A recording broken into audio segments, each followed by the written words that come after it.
Hello नमस्ते so आज हामी डे 7 पाइथन क्लासमा आइसकेको छौँ आज चाहिँ हामी कन्डिसनल स्टेटमेन्ट भन्ने छौँ कन्डिसनल स्टेटमेन्टभित्र चाहिँ इफ एलिफ र एल्स पर्छ मैले यसलाई एलिफलाई बिचमा राखेको छु किनभने पछि हजुरलाई थाहा हुन्छ प्रोग्राम लेख्दै जाँदा एलिफ भन्ने कुरा जहिले पनि इफ र एल्सको बिचमा आउँछ है र कन्डिसनल स्टेटमेन्टले के भन्छ भन्दाखेरि help to control flow of program कुनै पनि प्रोग्राम हामीले जुन लेख्छौँ ल्याङ्ग्वेजहरू लेख्छौँ जुन कुनै पनि प्रोग्रामिङ ल्याङ्ग्वेजमा कुनै पनि प्रोग्राम लेख्छौँ त्यसको फ्लो चाहिँ कन्डिसनल स्टेटमेन्टले कन्ट्रोल गर्छ अरे है बेस अन के को आधारमा कन्ट्रोल गर्छ त्यो कन्डिसन ट्रु छ कि छैन आधारमा है त र यसमा हामी एक्जाम्पलहरू हेर्दै जाउँ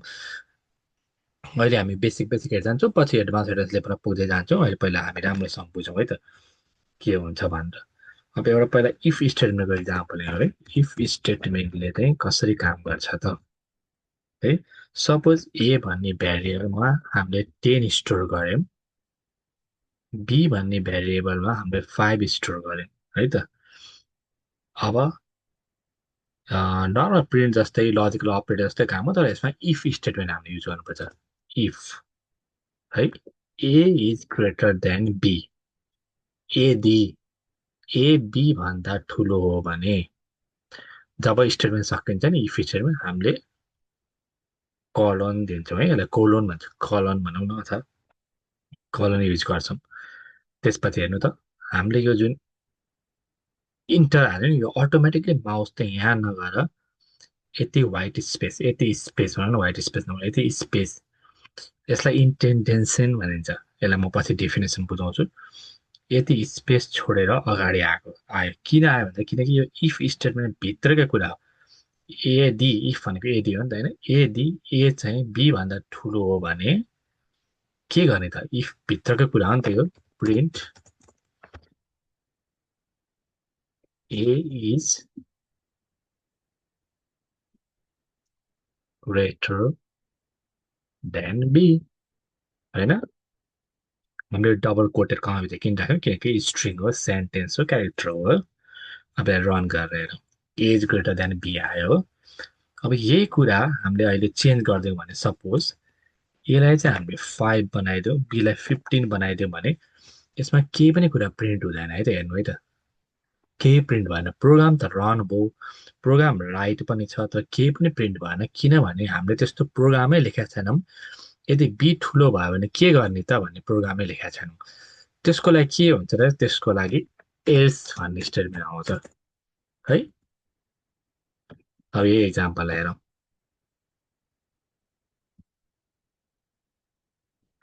एलाई हामीले 5 भन्यौँ बीलाई 15 भन्यौँ यदि if A is greater than B colon print a is greater than b हो if a is greater than b अब इन्टर हाल्नु फेरि यता यदि को भित्र प्रिन्ट आयो नि त अब होइन भने भन्नु पर्यो नि त होइन भने एल्स यदि if A is greater than B छैन भने print B is greater than A हो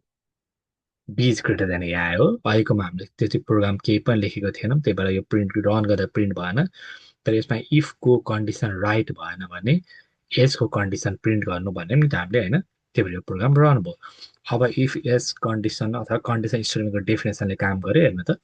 help to control flow of program होइन यो प्रोग्रामको फ्लो थियो help to control flow of program based on whether a condition is true or not यहाँ program हामीले लेख्यौँ त्यसको फ्लोलाई कन्ट्रोल गर्यो कसरी गर्यो भन्दा कन्डिसन के थियो ए इज ग्रेटर देन बी थियो कन्डिसन त्यो ट्रु हो भने यो प्रिन्ट गर होइन भने यो प्रिन्ट गर त्यो कन्डिसनको बेसमा भएर यो प्रोग्रामको फ्लो चाहिँ रन हुन्छ भन्ने कुरा अब डेफिनेसनले काम गर्यो है अब एकदम पछि पछि हामी बिस्तारै बिस्तारै हरेक कुरा प्रोग्रामिङ लिँदै जान्छौँ असाइनमेन्ट म दिँदै जान्छु तपाईँहरूलाई क्विज सोध्दै जान्छु अगाडि बढ्दै गइन्छ त्यसरी अहिले त एकदम सिम्पल भाषामा बुझ्दै जाउँ फेरि म तपाईँलाई यसको यो इफएल्स युज गरेर होइन हाम्रो अपरेटर युज गरेर एउटा सिम्पल प्रोग्राम लेख्न सिकाइ नै हाल्छु फेरि है त अब एलिफ चाहिँ कहाँ युज हुन्छ त भन्ने कुरा है त एलिफ चाहिँ कहाँ युज हुन्छ यिनीहरूको दुइटाको बिचमा जहिले पनि एलिफ युज हुन्छ है कहाँ युज कसरी गर्ने त एउटा सिम्पल प्रोग्रामै लेखौँ न त अब है एकचोटि एलिफ इफ एस सबै युज गरेर एउटा सिम्पल प्रोग्राम लेखौँ है त हामी त्यसपछि एउटा simple program using if elif else है त अब जहिले पनि प्रोग्राम लेख्दाखेरि एउटा फ्लो बनाउनु पर्छ है यसलाई पहिला मार्कडाउनमा राखौँ हजुरहरूलाई सजिलो हुन्छ हेर्नलाई है एउटा फ्लो बनाऊँ है जहिले पनि प्रोग्राम हामी डाइरेक्ट लेख्नुभन्दा पनि एउटा फ्लो जसरी हुन्छ नि हामीलाई प्रोग्राममा के चाहिएको भनेर लेखौँ है यस्तो एउटा प्रोग्राम बनाऊ जसले चाहिँ युजर र पासवर्ड एक्सेप्ट गर्छ है त जस्तै युजर नेम पासवर्ड एक्सेप्ट गरोस् युजर नेम राइट छ कि छैन चेक गरोस् अनि त्यसपछि पासवर्ड राइट छ कि छैन चेक गरोस् अनि युजर नेम पासवर्ड राइट छ भने एउटा केही कुरा प्रिन्ट गरोस् छैन भने अरू कुनै कुरा प्रिन्ट गरोस् है त त्यसको लागि एउटा के गरौँ भन्दा हामीले युजर इनपुट लियौँ हाम्रो युजर इनपुट सिकिसक्यौँ युजरले चाहिँ टाइप गरोस् युजर टाइप भने हामीले टाइप गर्न पाऊँ है तपाईँहरूले जस्तै अब इमेल खोल्नुहुन्छ नि गुगलमा जिमेल याहुमा हामीले युजर नेम पासवर्ड टाइप हान्छौँ है त जिमेल र याहुले हामीलाई युजर नेम पासवर्ड सोध्छ एउटा बक्स बनाएर होइन त्यस्तै गरौँ है user type user name and password मैले फ्लो मात्र लेखिरहेको छु है प्रोग्राम लेखेको छैन त्यसपछि के हुन्छ त इफ बोथ करेक्ट है इफ बोथ करेक्ट हो भने लगइन गर्दा इफ बोथ करेक्ट हो भने लगइन होस् लगइन भनोस् होइन यसो भनौँ न बोथ करेक्ट हो भने सक्सेसफुल्ली लगइन भनोस् होइन इफ युजर नेम इज रङ भन्यो भने रङ युजर नेम भन्नुहोस् है होइन भने रङ पासवर्ड भन्नुहोस् है यो प्रोग्रामिङ बुझ्नुभयो सिम्पल प्रोग्राम जहाँ हामीले इफ एलिफ एस युज गर्छौँ सुरुमा युजर इनपुट जुन फङ्सन हामी सिकाएको थियौँ नि त्यो इनपुट फङ्सनबाटले युजर नेम पासवर्ड हामीसँग माग्छ यसैलाई युजर नेम हामीले पाइथन @ gmail.com मानौँ पासवर्ड 1234 अरे मानौँ अथवा युजर नेम पाइथन मानौँ है त यदि युजरले पाइथन र 1234 हाने भने सक्सेसफुली लगइन भनेर प्रिन्ट हुन्छ यदि युजरले पाइथनको ठाउँमा जाभा अथवा अरू कुनै युजर नेम हालिदियो भने रङ युजर नेम आउँछ यदि त्यसले राइट पासवर्डै हान्यो भने पनि तर उसले पाइथन युजर नेम त राइट हान्यो तर पासवर्ड त रङ हान्यो भने रङ पासवर्ड आउँछ अब हामीले यहाँ चाहिँ के गर्छौँ इनपुट फङ्सन युज गर्छौँ यहाँ इफ स्टेटमेन्ट युज गर्छौँ प्लस प्रिन्ट फङ्सन होइन हामीले पढाइ कुरा हो हेर्नु है यहाँ युजर नेम रङ हो भने इफ र यसको बिचमा एलिफ आउँछ होइन नि त होइन एलिफ युज गर्छौँ होइन भने हामीले यसमा एस युज गर्छौँ अब हामीले अहिलेसम्म जे पढाएछौँ अलिकति ट्राई गरिहेरौँ है यहाँ युजर नेम हामीले यसरी पढाएको थियौँ होइन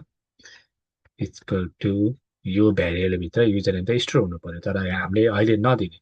हामीले युजरसँग माग्ने त्यसको लागि के भने इनपुट फङ्सन युज गर्ने भन्ने कुरा थियो ब्राकेट दिने वाट इज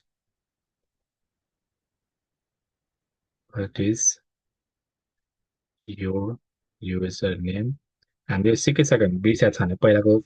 स्लाइड गरेर यसो स्लाइड र भिडियोहरू हेर्नु होला है पासवर्ड इनपुट माग्यो यो पासवर्ड भनेको हो अब इफ स्टेटमेन्ट युज गर्ने है त हामीले इफ स्टेटमेन्ट युज गरेर के गर्नुपर्छ यहाँ अघि भर्खर हेरेँ हामीले इफ भनेर कुनै कुरा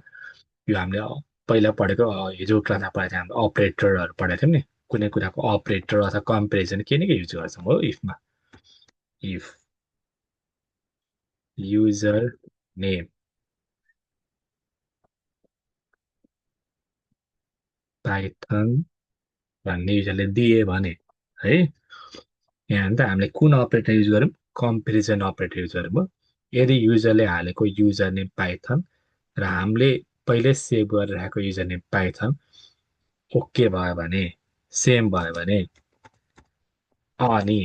एन्ड हो, एन्ड भनेको कुन अपरेटर युज हो, लजिकल अपरेटर हिजो पढेको हो हामीले। लजिकल अपरेटर के भन्छ, एन्डले के भन्छ, both condition must be true, यो यताको कन्डिसन प्लस एन्डको लेफ्ट साइडको कन्डिसन र राइट साइडको कन्डिसन ट्रु हुनुपर्छ। एन्ड पासवर्ड 1 2 3 हो,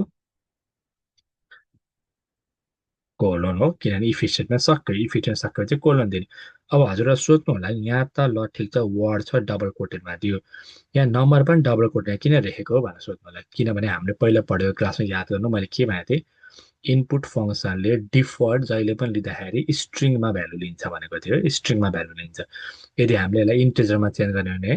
हामीले टाइप कन्भर्जन पढाएको थियौँ नि त होइन, आइएनटी अगाडि राखेर चेन्ज गर्नुपर्छ। तर अहिले हामीले स्ट्रिङमै लिनु है। प्रिन्ट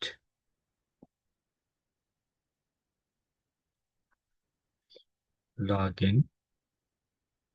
सक्सेसफुल भनेर, स्पेलिङहरू रङ भयो भने प्लिज इग्नोर है, अहिले पहिला सिक्नेमा ध्यान दिउँ। अब युजर नेम र पासवर्ड दुइटै राइट हुँदा त लगइन सक्सेसफुल आउँछ, तर युजर नेम मात्र राइट भयो अरे, त्यो हुँदा के आउँछ, एलिफ अथवा भनौँ न, अथवा पासवर्ड मात्र राइट भयो त्यो हुँदा के आउँछ, युजर नेम रङ भयो एकछिनलाई कि। किनभने कुनै पनि एउटा भनौँ न अहिले युजर नेम रङ हुँदा के आउँछ, किनभने युजर नेमै रङ भए चाहिँ पासवर्ड हाल्ने ठाउँमै आउँदैन, त्यही भएर युजर नेम रङमा मानौँ है त सुरुमा। If user name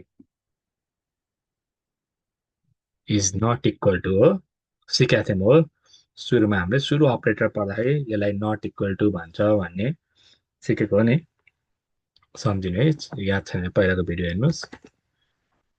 not equal to Python print wrong username हो। अब यसले सक्यो भने सोचेर हामीलाई फेरि यहीँ माउस त हामीलाई एल्स स्टेटमेन्ट पनि राख्नु छ। यदि राइट भयो भने के गर्नु त, युजर नेम राइट होला हेर्नु है त, युजर नेम र पासवर्ड दुइटै राइट हुँदा login successful. If user name र पासवर्ड राइट भएन भने, एलिफ युजर नेम रङ भयो भने रङ युजर नेम, तर अब युजर नेम राइट भयो रङ पासवर्ड भयो भने चाहिँ के हुने भयो त, प्रिन्ट रङ पासवर्ड हो। किन हामी एल्स यसरी नै लेख्छ नि त नि, यसमा कुनै पनि एउटा अरू स्टेटमेन्ट आउँदैन, डाइरेक्ट लास्टको कन्क्लुजन के हो त्यो लेख्दा हुन्छ है त। अब रन गरेर हेर्ने हो त यसलाई, बढीचोटि युजर नेम भनेर सोधेँ म चाहिँ जान रङ लेख्छु ल, जाभा यो पासवर्ड भने यहाँ जाभा राइट आउनु नपर्ने हो नि त होइन, वाट्स योर युजर नेम भनेको थियो किन, हामीलाई केही छोड्यौँ, केही मिस्टेक गऱ्यौँ। If user name password successful, if user name Python यो पासवर्ड, एकछिनलाई मैले 3 4 5 6 लेखिदिएँ, रङ युजर नेम भने ओके।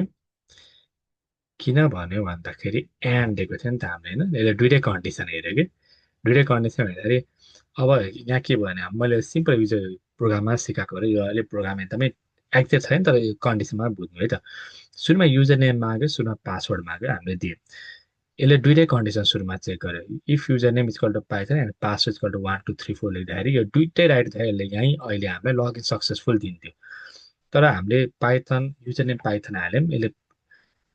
त्यसपछि पासवर्ड सोध्यो, किन एन्ड स्टेटमेन्ट हामीले यहीँ दिइसक्यौँ नि त, हामीले युजर नेम मात्र सोधेको होइन नि त, त्यही भएर पासवर्ड पनि चेक गर्यो यसले, 3 4 5 6 हाल्यो। तर यसले युजर नेम नै रङ पाएको थियो, त्यसले रङ युजर नेम पासवर्डको चेकै गरेर यसले रङ पासवर्ड भन्दै भनेन है त। फेरि त्यो यो रन गरेर देखाउँछु है म तपाईँलाई, अनि बुझाउँछु। अब म राइट हान्छु है, यसले फेरि पासवर्ड सोध्छ है, यो पासवर्ड भने, अब म रङ पासवर्ड दिएँ भने त्यसले रङ पासवर्ड भन्छ हेर्नु है त, 4 5 6 7 रङ पासवर्ड, किनभने यसले यहाँ पहिला युजर नेम माग्यो, युजर नेम दिए, सँगसँगै पासवर्ड माग्छ। अहिले नै यसले रङ युजर नेम भन्दैन है, सुरुमा सँगसँगै पासवर्ड माग्छ, रङ पासवर्ड दिए। अब यसले त्यसपछि यो यहाँ यहाँ हेऱ्यो यसले, पाइथन त ठिक छ, लगइन सक्सेसफुल दिने हो त भन्ने हेऱ्यो, होइन, किनभने एन्ड युज गरेको थियौँ, एन्ड हुँदाखेरि दुइटै कन्डिसन चाहिँ ट्रु हुनुपर्छ भन्नु पर्थ्यो है। अब लगइन सक्सेस नदिने भन्ने कुरा अब लगइन सक्सेस नदिनेलाई के गर्नु त, यसले युजर नेम चेन्ज गर्यो, युजर नेम राइट छ भनेपछि यो कन्डिसन भएन। यसमा गयो डाइरेक्ट पासवर्ड राइट छ भने चेक गर्यो, छैन भन्ने आयो, त्यसपछि यसले रङ पासवर्ड भनेर लेख्यो है त। यति हो। यो अझै म राम्रोसँग बनाएर देखाउँछु तपाईँहरूलाई पछि। अहिले जस्ट बुझाउनलाई मात्र मैले एकदमै सिम्पल यो एन्ड अपरेटर युज गरेर, प्रिन्ट युज गरेर यहाँ बनाएको होइन। यहाँ एन्ड नराखेको भए पहिल्यै युजर नेम चेक गर्थ्यो अनि बल्ल पासवर्डमा जान्थ्यो, हामीले तल पासवर्डको बारेमा पनि दिन सकिन्थ्यो। तर तपाईँहरू अहिले कन्फ्युज हुन्छ, अहिले जे हामीले सिकाएको छौँ त्यो मात्रै युज गरेर जाँदा सकिन्छ, त्यो मात्रै हेरौँ है त। त्यति मात्रै हेरेको भएर अहिले हामीले यसरी बुझौँ। फेरि तपाईँहरू कन्फ्युज हुनुभयो भने आफै टाइप हान्दै हेर्नुहोस् अथवा मलाई कमेन्ट गर्नुहोस्, मलाई डिएम गर्नुहोस् होइन। कुनै दिन लाइभ सेसनै गरेर हामी हुन्छ नि स्याटरडे सन्डे कुनै बेला जो स्टुडेन्ट छौँ लाइभ सेसनै गरेर बसौँला, कुरा गरौँला होइन। पाइथनको बारेमा पछि इन्टरभ्यू प्र्याक्टिसहरू पनि गर्छौँ, असाइनमेन्टहरू हुन्छ, क्विजहरू प्र्याक्टिस गर्छौँ। जस्तै अब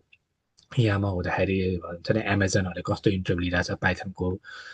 मेटाहरूले कस्तो क्वेसन सोधिरहेछ त्यस्तो क्वेसन पछि म सेयर गर्छु, त्यस्तो क्वेसन सल्भ गरेर देखाउँछु। लाइक कमेन्ट सब्सक्राइब गर्नु होला, थ्याङ्क यू सो मच। अनि हाम्रो डेटा साइन्सको जर्नी अगाडि बढेर जान्छ यसरी नै है त।